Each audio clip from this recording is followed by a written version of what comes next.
ಜಯ ಕರ್ನಾಟಕದ ನಡಿಗೆ ಸ್ವಚ್ಛತೆಯ ಕಡೆಗೆ ಅನ್ನೋ ಒಂದು ಟ್ಯಾಗ್ಲೈನ್ ಈ ಬ್ಯಾಂಗ್ಳೂರು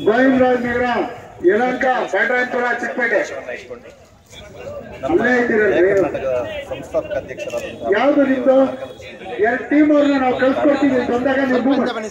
ಇದು ಈಗಾಗಲೇ 13ನೇ ವಾರ. ನೀನು ಗಾಡಿ ತಗೊಂಡು ನಿಮ್ಮ ಪಾಯಿಂಟ್ ನಾವು ಜನ ಕಳಿಸ್ಕೊಡ್ತೀವಿ. 11 ವಾರಗಳ ಕಾಲ ಈ ಒಂದು ಸ್ವಚ್ಛತೆಯನ್ನು, ಯಾಕಂದ್ರೆ ಸರ್ಕಾರ ಆಗಲಿ ಅಥವಾ BBMP ಆಗಲಿ ಎಲ್ಲೆಲ್ಲಿ ಮಾಡ್ತಾ ಇಲ್ವೋ ಅಂತ ಜಾಗಗಳನ್ನು ಅಲ್ಲಿಗೆ ಜೊತೆಗೆ BBMP ಕರ್ಕೊಂಡು ಹೋಗ್ಬೇಕು.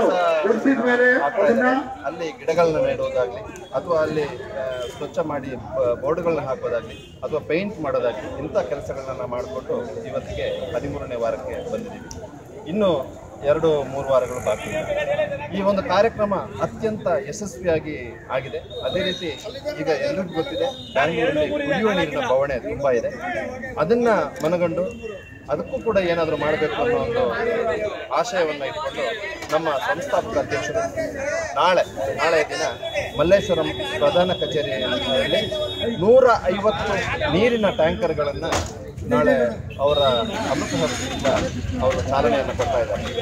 ಸೊ ಜಯ ಕರ್ನಾಟಕ ಸಂಘಟನೆ ನಮ್ಮ ರಾಜ್ಯದ ಯಾವುದೇ ಸಮಸ್ಯೆ ಭಾಷೆಗೆ ಸಂಬಂಧಪಟ್ಟ ಅಥವಾ ನಾಡಿಗೆ